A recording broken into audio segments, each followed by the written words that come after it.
Hello and welcome on the session of Computer Hardware and Software for Class 5 students. Today's topic cover the chapter 2 of your textbook. Next we discuss type of storage media या storage device या memory device कितने type के होते हैं। तो storage device या memory device basically दो type के होते हैं। पहला क्या है, मेन मेमोरी, दूसरा है secondary memory.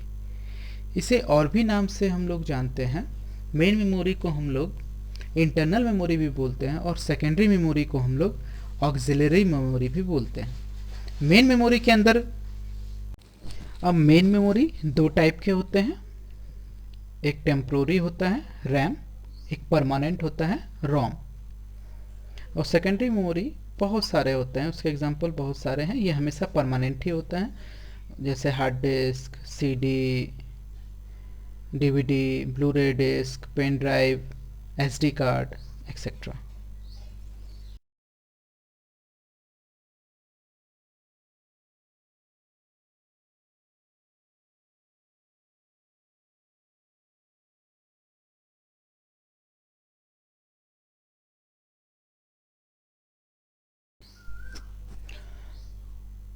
Now we see what is main memory. Main memory is also known as primary memory और internal memory. ये पहले से किसी भी सिस्टम में इनबिल्ड होता ही है, ठीक है, तो उसको प्राइमरी मेमोरी कहते हैं। सबसे पहले कोई भी काम होता है तो इन दो मेमोरी का यूज़ कंप्यूटर सिस्टम करता है। पहला है RAM, full form random access memory. जितने भी फुल फॉर्म्स मैंने दोनों चैप्टर्स के दोनों वीडियो में बता रहा हूँ वो सारे को याद रखना है आप लोग के लिए। आप अपने अभी के एग्ज़ाम के लिए, फ्यूचर में कोई भी एग्ज़ाम दोगे उसमें बहुत ही इंपॉर्टेंट है सारे फुल फॉर्म्स, तो उसको एकदम याद रखना है, ठीक है। रैम के बारे में बात कर रहे थे। RAM is a store data temporarily, so also known as volatile memory. RAM कोई भी डेटा को टेम्पोररी कुछ देर के लिए स्टोर करता है, इसीलिए इसे वोलेटाइल मेमोरी भी कहते हैं। ये क्वेश्चन आ सकता है, why we call RAM as a volatile memory. Volatile, जैसे वोलेटाइल का मीन्स होता है कोई भी, जैसे कि आप अगर स्पिरिट या कुछ देखते हो ना, लिक्विड, आप हाँ जैसे उसको खुला छोड़ दोगे तो उड़ जाता है हवा में, गायब हो जाता है, वोलेटाइल हो जाता है। थोड़ी देर के लिए वो लिक्विड फॉर्म में रहता है, फिर वो गैस के फॉर्म में कन्वर्ट हो जाता है। तो उसी तरह कुछ देर के लिए जो मेमोरी यूज़ होता है उसको हम लोग रैम कहते हैं। जैसे आप कुछ काम कर रहे हो, ठीक है, कंप्यूटर में कुछ टाइप कर रहे हो, अभी आपने सेव नहीं किया है, लेकिन वो कैलकुलेटर जो आप यूज़ करें, कैलकुलेटर पे कैलकुलेटिंग करते हो कंप्यूटर में, तो आपने 2 + 2 किया, रिजल्ट निकला 4, लेकिन क्या दोबारा आप चेक करते हो तो वो दिखता है क्या? नहीं। जब तक सिस्टम ऑन रहता है तब तक ही वो एग्जिस्ट करता है। फिर उसका जैसे ही वो सिस्टम ऑफ हो गया या वो प्रोग्राम को हमने क्लोज कर दिया तो वो डेटा गायब हो जाता है। तो वो टेम्प्रोरी मेमोरी के रूप में होता है, कुछ देर के लिए होता है, ठीक है। जैसे आप लोग अभी कुछ याद करते हो, हम लोग की बातों को सुनते हो तो कुछ देर के लिए अपने दिमाग में रखते हो, ठीक है, लेकिन कुछ बातें आपके दिमाग में काफ़ी देर तक रहती, तो जो हमेशा रह जाती हैं उसे परमानेंट कहते हैं, ठीक है, और जो कुछ देर के लिए रहते हैं उनको हम लोग टेम्प्रोरी कहते हैं। तो एक हमारा एग्जाम्पल हो गया टेम्प्रोरी मेमोरी का रैम। अब रैम आपके कंप्यूटर के कैलकुलेशन यानी कि प्रोसेसर को हेल्प करता है, वो उसकी स्पीड को बढ़ाता है। दूसरा पार्ट होता है मेन मेमोरी का रोम, रीड ओनली मेमोरी। ये परमानेंट मेमोरी होता है। कुछ बेसिक इंस्ट्रक्शंस, कुछ बेसिक डेटा कंप्यूटर में परमानेंटली स्टोर कर दिए जाते हैं। अब जैसे कुछ भी इनपुट आउटपुट सिस्टम में है तो कंप्यूटर को हमेशा पता होता है कौन सा डिवाइस इनपुट है, कौन सा आउटपुट है, कैसे करना है, क्या करना है। तो कुछ बेसिक इन्फॉर्मेशंस होते हैं, ठीक है। ये ऑपरेटिंग सिस्टम को स्टार्ट करने वक्त जो बेसिक इंस्ट्रक्शंस कंप्यूटर को चाहिए होते हैं किसी भी कंप्यूटर को चलने के लिए, ठीक है, ऑपरेट होने के लिए, तो वो सारे इन्फॉर्मेशन को परमानेंटली सेव किया जाता है, एक छोटे से चिप में सेव होता है। उस चिप को हम लोग बोलते हैं रोम, रीड ओनली मेमोरी, ठीक है। तो ये दो पार्ट हुए मेन मेमोरी के।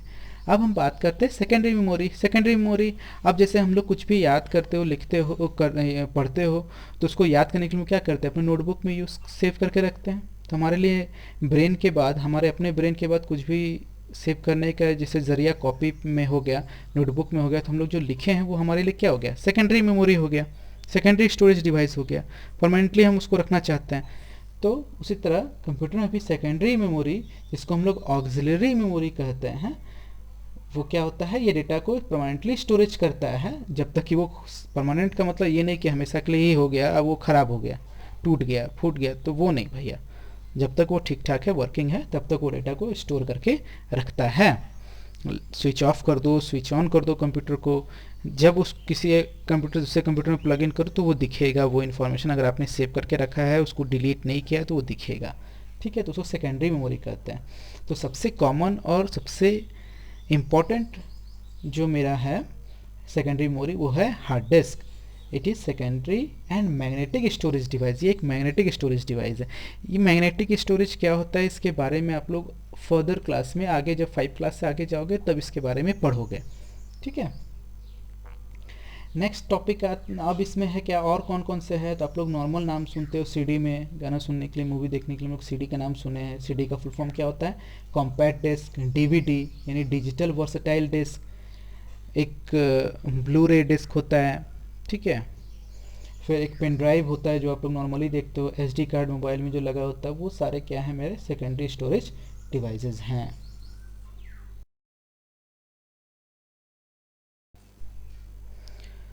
अब देखते हैं, हमने सॉफ्टवेयर तो पहले पढ़ा था, सॉफ्टवेयर क्या है, एब्स्ट्रैक्ट पार्ट ऑफ कंप्यूटर है। ये सेट ऑफ प्रोग्राम्स है जो कंप्यूटर को बताता है कैसे काम करना है, क्या और कैसे करना है। ठीक है, तो अब सॉफ्टवेयर के भी पार्ट्स, जैसे हमने हार्डवेयर से कुछ पार्ट्स देखे, अब सॉफ्टवेयर के कुछ पार्ट्स देखते हैं। तो क्लास 5 स्टैंडर्ड के लिए हम लोग सॉफ्टवेयर के पार्ट्स को बहुत ही ब्रीफ में, बहुत ही संक्षिप्त में पढ़ेंगे। देखते हैं पहला पार्ट क्या है, एप्लीकेशन सॉफ्टवेयर। पहला टाइप है सॉफ्टवेयर का application software. It is design to do specific work. ये किसी खास, किसी पर्टिकुलर काम को करने के लिए डिज़ाइन किया गया, बनाया गया। जैसे वर्ड प्रोसेसर, अब आप किसी डॉक्यूमेंट को केवल लिख सकते हो, उसमें म्यूज़िक नहीं सुन सकते।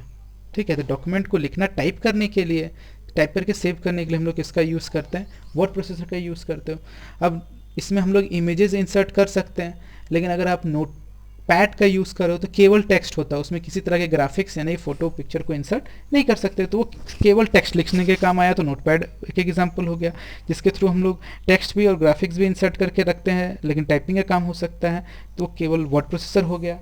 ठीक है, MS पेंट में हम लोग पेंटिंग का ही काम कर सकते हैं और दूसरा काम नहीं कर सकते। उसमें म्यूजिक सुनना चाहेंगे तो सुन पाएंगे क्या, नहीं सुन सकते हैं।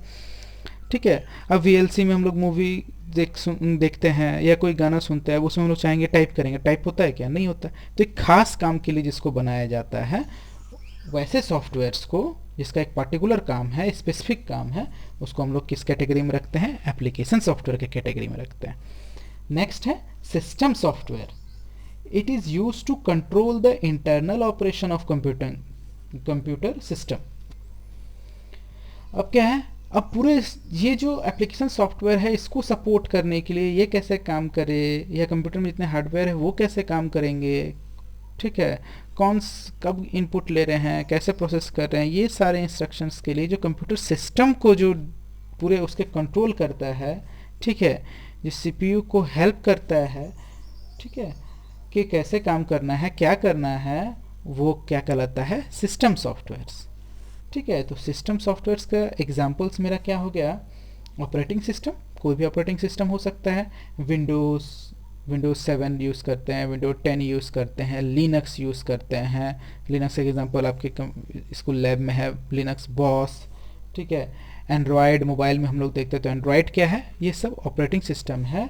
और ये ऑपरेटिंग सिस्टम किसके अंदर आता है, सिस्टम सॉफ्टवेयर्स के अंदर आता है। इसी में और कुछ एग्जांपल हो सकते हैं, कंपाइलर है, इंटरप्रेटर है। ठीक है, कंपाइलर इंटरप्रेटर क्या करते हैं, हमारे लैंग्वेज को, हाई लेवल लैंग्वेज को लो लेवल लैंग्वेज में यानी कि मशीन लैंग्वेज में कन्वर्ट करते हैं। हम लोग को पता है ना, कंप्यूटर में हम लोग इंग्लिश में टाइप करते हैं या किसी और भाषा में टाइप करते हैं, इसका मतलब नहीं कंप्यूटर उस भाषा को समझता है, कंप्यूटर अपनी भाषा को समझता है और उसके भाषा को हम लोग बाइनरी कहते हैं। ठीक है, वो हमेशा 0 और 1 के रूप में समझता है। तो एक ट्रांसलेटर का हमको ज़रूरत है, क्योंकि कंप्यूटर अपनी भाषा को समझता है, हम अपनी भाषा को समझते हैं। तो उसके लिए एक सिस्टम सॉफ्टवेयर है जिसका नाम क्या है, कंपाइलर और इंटरप्रेटर। ठीक है, अब क्या होता है, इनमें क्या डिफरेंस है, ये नेक्स्ट क्लासेस में आप लोग पढ़ोगे। अभी इतना ही ब्रीफली आप लोग को याद रखना है। और ये इंपॉर्टेंट है कि एप्लीकेशन सॉफ्टवेयर और सिस्टम सॉफ्टवेयर में क्या डिफरेंस है, ये एग्जाम में आता है ये क्वेश्चन।